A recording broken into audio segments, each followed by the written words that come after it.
Então, pode estar. Então, boa noite.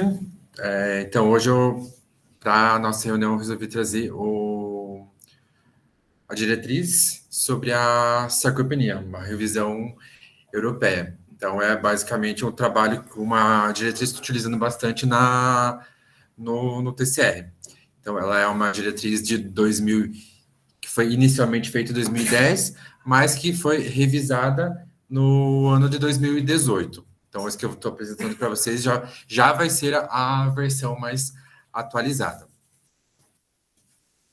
Ela foi publicada na Oxford University Press, lá da Inglaterra.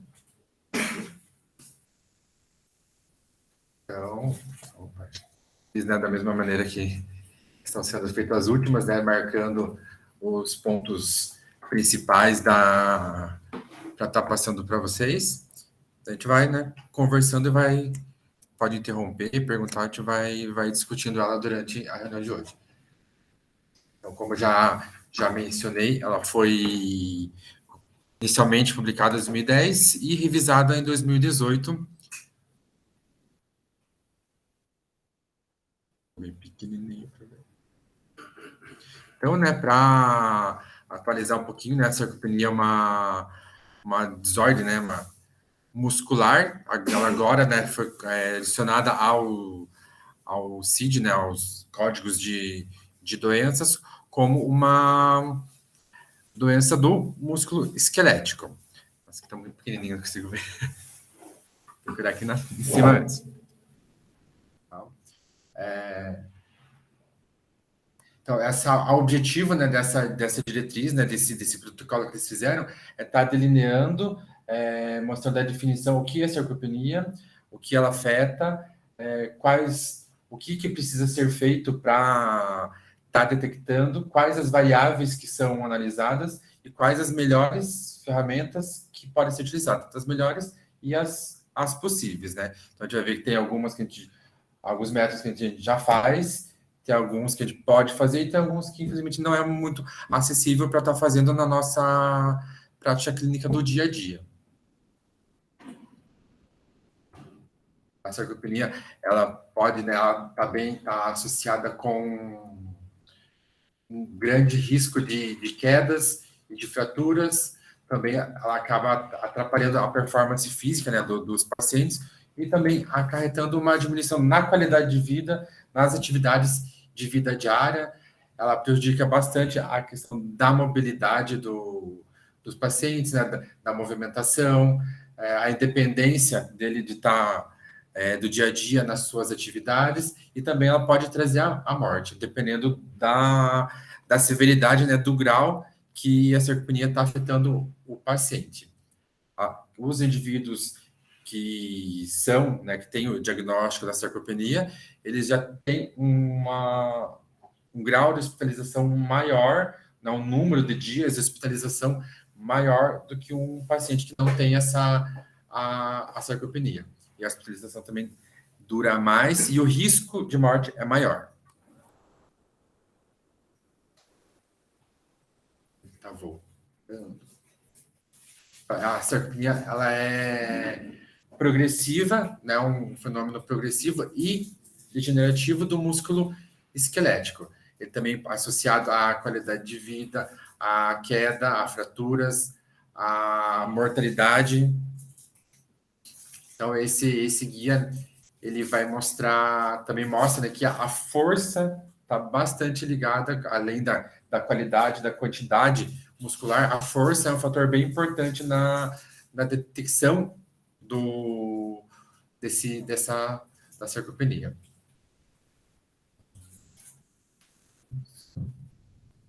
A força é um preditor, né? A baixa força já é uma característica de alerta para esses pacientes. Agora vamos lá, tabelinha. Logo volto. Aqui. Então, essa primeira tabelinha, que é da detecção da definição da sarcopenia. Então, a gente segue esses critérios, são 3 critérios. O primeiro, que é a baixa força muscular. O segundo, que é a quantidade, a baixa qualidade e quantidade muscular. E o terceiro, que quantifica a severidade da sarcopenia, é a baixa performance física.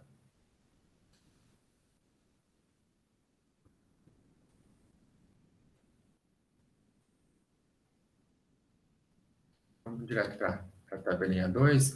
Aqui, então, na tabela 2,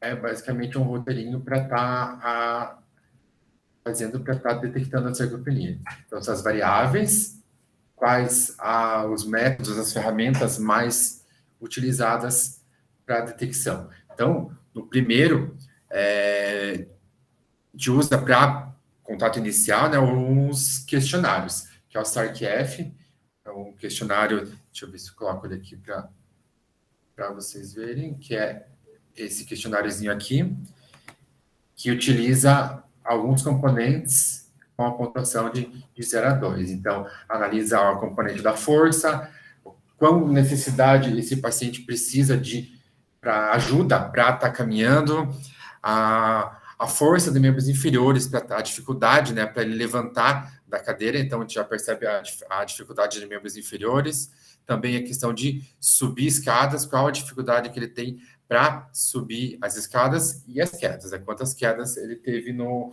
último ano. Então, aqui, aí é quantificado, né, se ele precisa de alguma ajuda ou se não precisa de ajuda. E o SARC-F. E também ele pode ser utilizado a versão dele, que é a que eu utilizo no TCR, que é a versão do SARC-F mais a circunferência da panturrilha. Aí utiliza o corte, né, de maior que 33 centímetros para mulheres e maior que 34 para homens, como o normal, e menor do que isso, já o indicador da sarcopenia, somando com a pontuação das perguntas, de 0 a 10, ele 0 nenhuma, né? Então não tem, né, a sarcopenia, e acima disso, de 11 acima, já é um indicador de sarcopenia. Então, o questionário é bem simples, né, bem curto, de fácil entendimento, de fácil aplicação também, que o paciente ele consegue entender bem, bem tranquilo de estar aplicando ele na prática, na beira do leito. Também tem o ICHI, também é uma ferramenta, um questionário, né, que é aplicado inicialmente para estar detectando. Aí, o segundo passo, depois que detectou, é feita o teste da força. Né? Como comentei, que já é bem importante, um fator preditor é bem importante. Então, ele traz a força de preensão e a força de membros inferiores, né? O sentar e levantar, que é o mesmo que a gente utiliza aqui, enquanto tempo o indivíduo faz 5 repetições do sentar e levantar. Aqui ele analisa a força. Aí, em seguida, ele faz análise da questão do músculo, da massa, da qualidade da massa muscular. Aí são inúmeros métodos. Então, pode ser pelo raio-x, pela bioimpedância, pela ressonância magnética, pelo ultrassom. Então, aí varia da disponibilidade da ferramenta para o lugar que a gente está utilizando, que pode ser o hospital, pode ser, ele cita ali a comunidade, um consultório, algum outro lugar, então varia da disponibilidade, do valor, né? Então, tem métodos que são bem mais caros, métodos mais simples, então também varia da condição de quem está pesquisando, da instituição, né, que também está trabalhando junto. Agora veio para cá. Então, depois que passa pelo questionário, pela detecção, né, no possível caso, pela medição da força, pela qualidade e quantidade muscular, por último, para determinar a severidade, né, do acometimento, é feito o teste da performance física, né, que o guia traz, que pode ser pela velocidade da marcha, pelo SPPB, bastante utilizado, né, diariamente, e o TAG ou o teste de caminhada de 400 metros. Então, esses são os 4 testes que o guia fornece como pesquisados, né, na literatura para estar mostrando a severidade do acometimento da sarcopenia.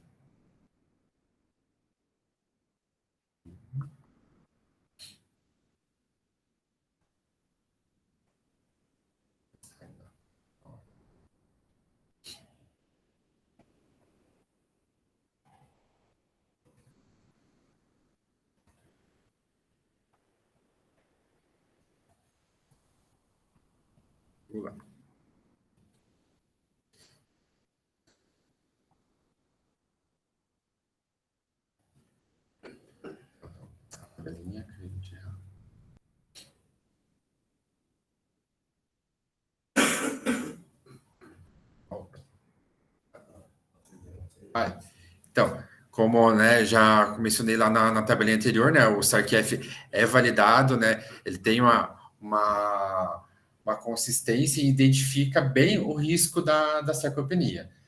Ele tem uma baixa a moderada acessibilidade, mas uma boa, né, uma especificidade bem correta, bem certa, para detectar também como preditor da baixa força muscular, através das perguntas que a gente já viu.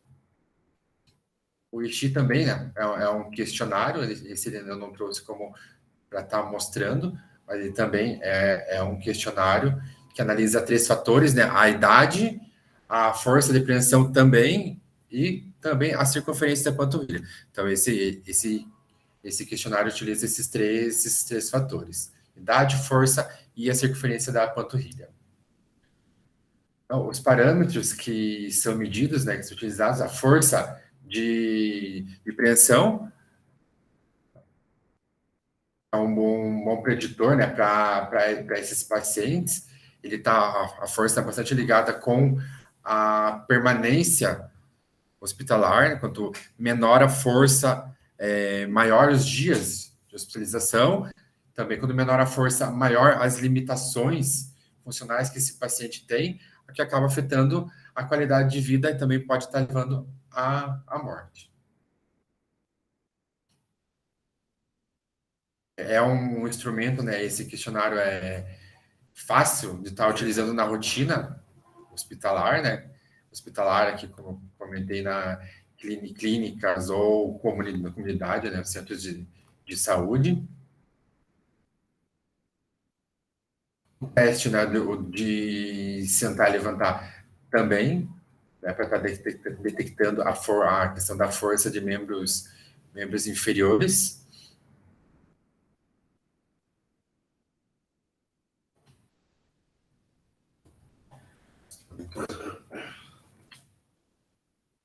Ruim com 2 colunas, não consigo entender.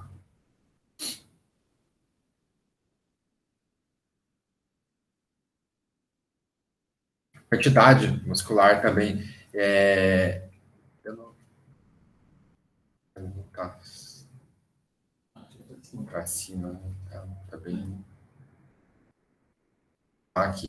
Então, a quantidade muscular, né, o quão de músculo que esse paciente está apresentando, né, dependendo da qual região que é analisada, né, pode ser pela massa muscular apendicular, né, que é membros inferiores e superiores, né, excluindo a parte do tronco e vísceras, né? Então, utiliza somente a massa de superiores e inferiores. Então, pode ser também através de cortes, né? Pode ser corte, né, do quadríceps, ou também ele cita corte de região lombar, né, de coluna, para estar fazendo essa medição da quantidade de massa muscular. Pode ser feito pela ressonância magnética, pelo raio-x, né, que é bem descrito cada um dos métodos. A bioimpedância também também utilizamos, tanto aqui como no ambulatório, também é uma ferramenta que pode estar sendo utilizada na detecção da massa muscular, ele frisa ali a questão da hidratação, que pode ser um fator que está atrapalhando, né, está influenciando no resultado do teste. Circunferência da panturrilha, então a gente usa no SARQF mais circunferência da panturrilha, é utilizado no Ishi, então a panturrilha é uma ferramenta bem utilizada, né, para estar, ali ele cita, né, como menor de 31 centímetros, já como uma predição, né, então faz a medição, né, deu menos, aí você investiga, né, não é uma única medição que vai estar afirmando, vai estar diagnosticando que o paciente está realmente com a sarcopenia. A performance envolve, né, somente a parte muscular, mas toda a parte central, a função nervosa, incluindo o equilíbrio, né? O SPPB já traz as medições do equilíbrio.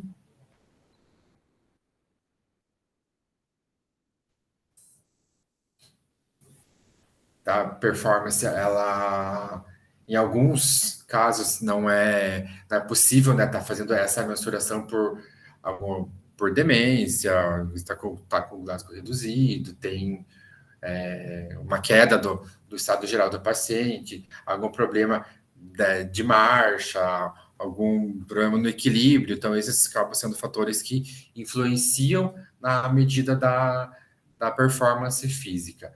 A velocidade, né, da marcha é considerada fácil, saudável de estar realizando, né, um teste para sarcopenia. A única preocupação, na verdade, é ter um espaço adequado para estar realizando.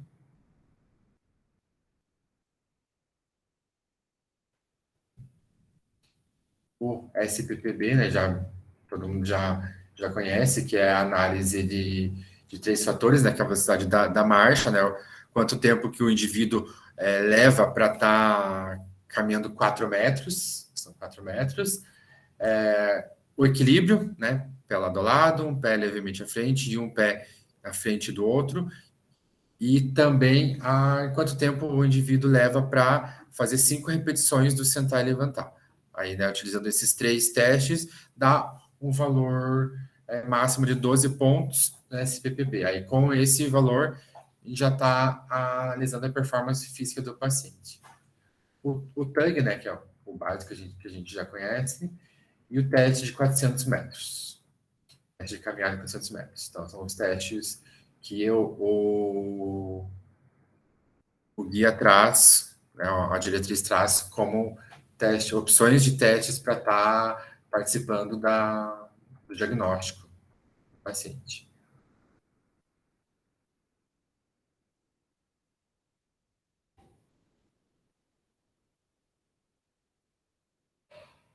Algumas outras, né, alternativas, outras ferramentas para estar sendo trabalhada, a tomografia, né, ali a tomografia da região lombar, vértebra lombar, né, que já não é tão simples de ser feito, né.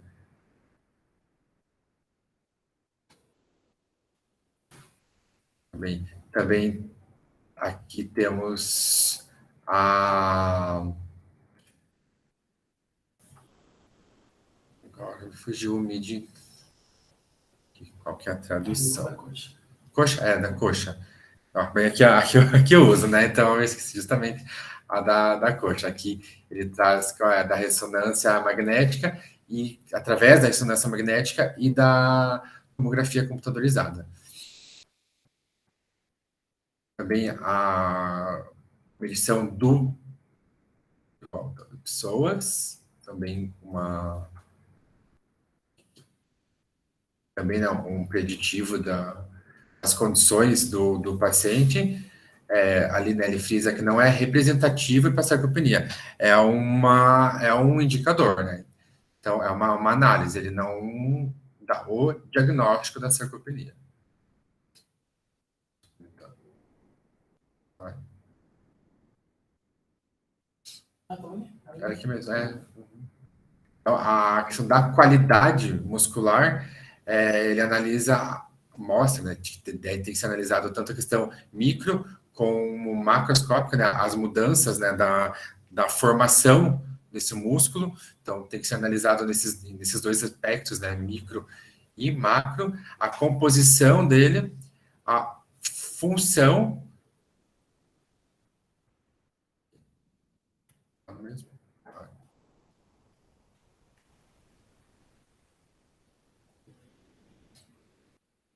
Também ele pode ser feito através do teste da creatina, do Creatine Dilution Test. Então, faz, né, a ingestão da creatina e depois, através da urina, ele faz a análise. Também um teste que pode estar ajudando no diagnóstico da sarcopenia. Ultrassom, né, que é o que eu estou usando, ultrassom da área da coxa, também pode ser um dos instrumentos que pode ser utilizado, né?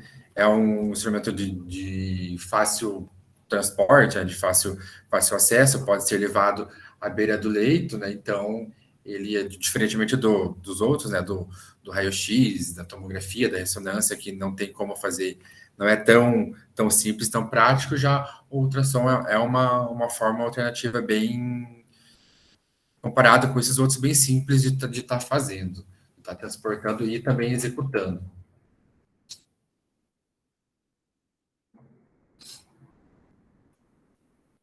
O SARCOL, aí, né, é um questionário, esse que eu já trouxe separado, que ele analisa a qualidade de vida dos pacientes com sarcopenia. Esse já tem, né, a tradução e a validação pro português. Então, ele é bem, né, de 10 minutinhos, mas é um pouquinho mais demorado. Então, são perguntas essas, como exemplo, sente diminuição na força dos braços, das pernas, aí o paciente vai quantificando se tem muito, alguma, pouco ou nenhuma. Também vê a questão da dor muscular, com relação às atividades físicas que ele considera leve, caminhar, passar roupa, tirar o pó. O indivíduo ele diz, né, se tem dificuldade, se ele fica cansado, se ele tem alguma dor. Também atividades moderadas ou atividades intensas, se ele pratica ou não. Também algumas questões de se sente velho, se ele passa mal frequentemente, usa muitos remédios, se é um problema de memória, problema de visão. Então, é um questionário, tem 21 questões, então é bem um pouquinho mais comprido do que aquele primeiro, né? E ele é um questionário que está analisando a qualidade de vida na sarcopenia, tá? Nos indivíduos já diagnosticados.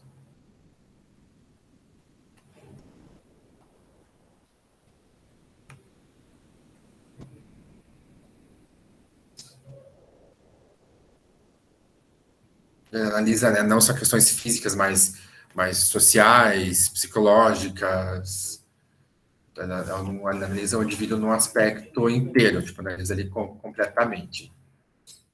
Aí, né, realizando tipo, todos esses testes, tem alguns pontos de corte para estar detectando. Então, depois de analisado, pontos.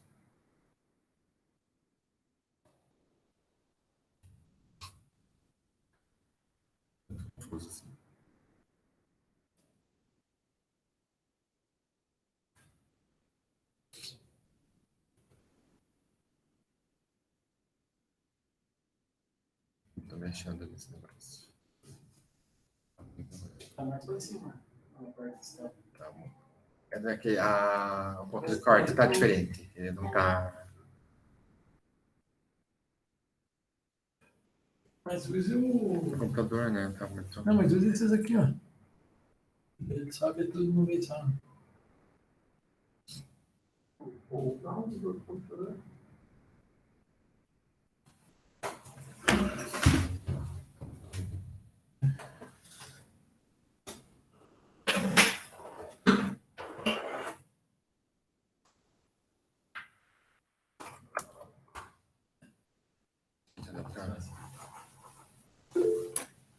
Heitor chegou.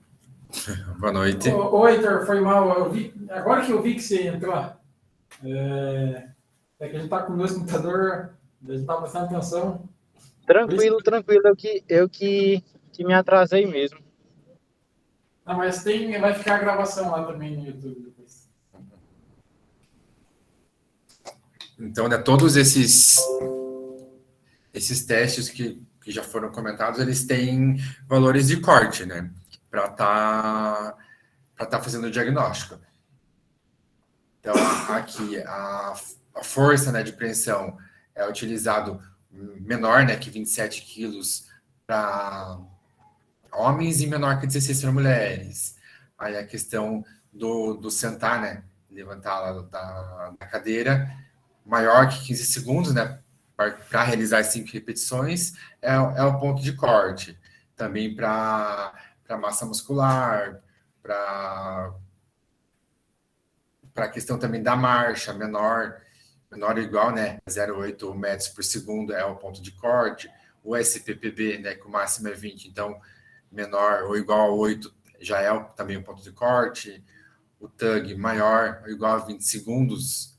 E o teste de caminhada de 400 metros, né, que não completou ou fez mais, né, que 6 minutos para completar. Então, esses são os pontos de corte que a diretriz oferece na detecção.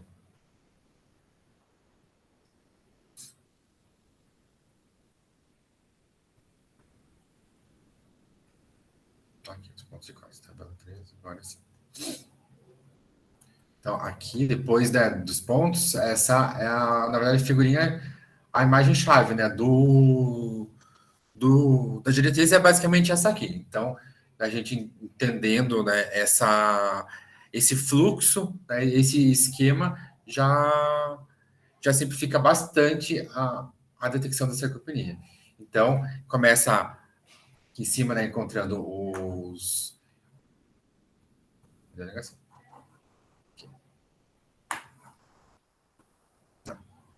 Tá lá na primeira...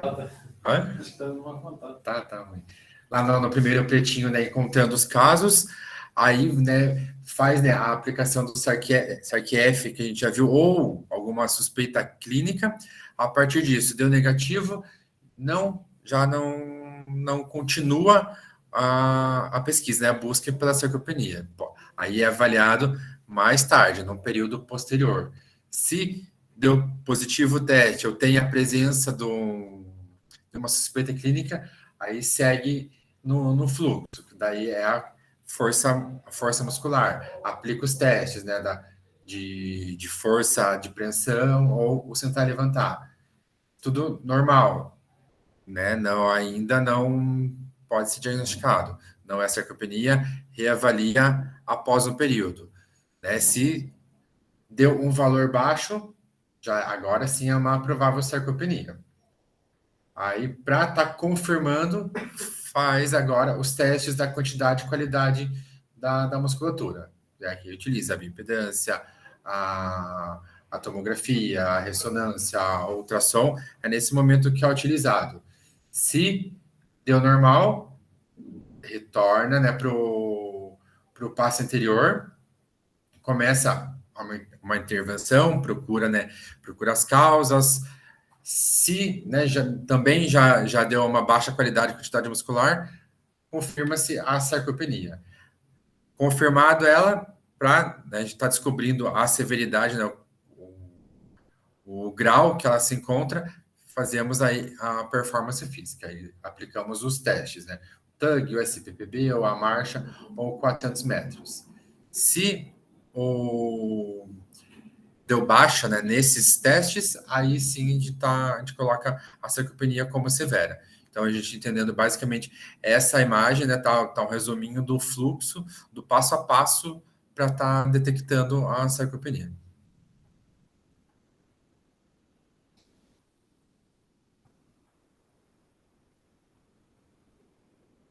Então,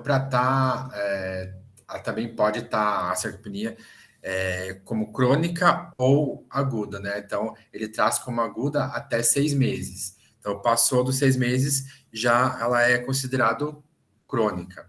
precisa estar sempre, periodicamente avaliando, periodicamente analisando.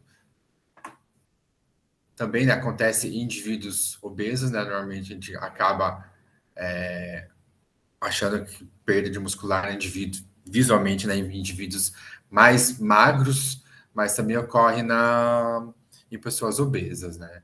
É por uma redução do excesso, né, de massa gorda, né, o excesso da adiposidade, né, e também a infiltração, né, da gordura nos músculos, diminui a função física e também aumenta o risco de mortalidade. Já falamos. Fragilidade. Então, muitas vezes confunde, né, ou acabam se encontrando a questão da fragilidade com a sarcopenia. Então, a sarcopenia, ela é um fator de análise para estar detectando a fragilidade. Então, a fragilidade, ela é multidimensional, multifatorial, né, característica como a síndrome, então pode não ter um único fator, né, decisivo para estar diagnosticando, então é um conjunto de fatores. Então, a sarcopenia é um desses fatores que pode estar diagnosticando a fragilidade.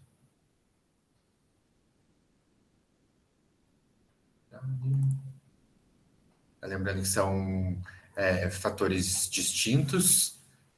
A fragilidade é tratada como uma síndrome e a sarcopenia como uma doença. Então, a fragilidade ela diminui a qualidade de vida também, diminui a parte cognitiva, as dimensões sociais. A nutrição também está bastante envolvida com a questão da sarcopenia. Uma baixa, né, massa muscular pode estar também associada com uma má nutrição, uma desnutrição.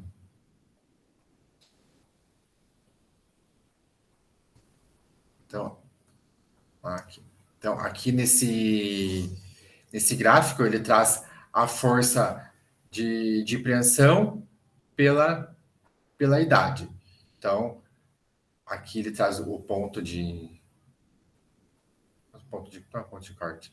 Mas a gente percebe que os maiores, né, níveis de força são na 20, 30, 40 anos, e com o passar do tempo, essa força vai diminuindo. Tá? Aqui, esse aqui é o ponto. Então, esse utiliza, né, esse 27 como o ponto de corte para homens e o 16 para as mulheres. Então, as mulheres em todas as idades, né, têm já uma força reduzida. Então, o que a gente percebe é que a partir que os anos vão se passando, a força vai diminuindo. Aí que a sarcopenia acaba aparecendo. Aqui nesse outro gráfico, idade também pela força. Tá? Aqui são dividido em três momentos, né? Um indivíduo jovem, né? Digamos assim, um adulto e um indivíduo mais velho, né? Um idoso. Então, aqui, nessa faixa do mais idoso, tem que minimizar a perda de massa. Na parte adulta, manter a massa muscular, e na questão jovem, maximizar, né? Então, tá trabalhando para aumentar a massa muscular. Então, aqui, o azul, né? Quanto maior a idade, maior passa, né, o tempo, menor a força muscular.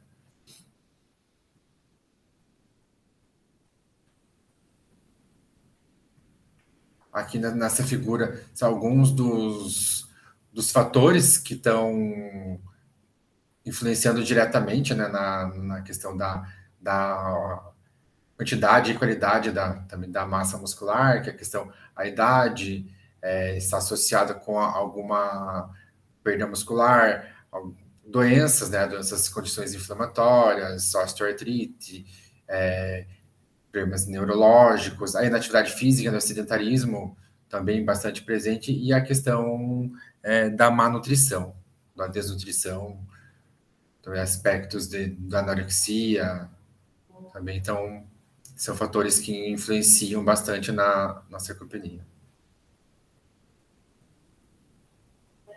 Aqui é um resuminho daquela figura que eu falei que é bem importante, então é encontrar casos, tá avaliando e confirmando e depois determinando a severidade. Então, esse quadrinho é um resuminho daquela imagem, daquele gráfico, né, daquele fluxo, que é o mais importante da diretriz toda. Então, para finalizar, ele traz, né, a importância de estar detectando a sarcopenia para já estar promovendo um tratamento antecipado, né? Então, quanto mais precocemente já for detectado, for feito as intervenções, melhor vai ser para esse paciente e vai, né, retardar, vai estar evoluindo com uma menor velocidade.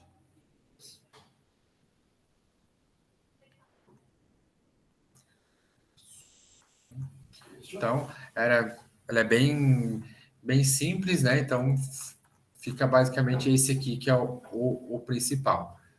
Tá? Então, se alguém quiser, depois eu posso estar fornecendo essas diretrizes. Alguma dúvida? Se alguém tiver alguma pergunta,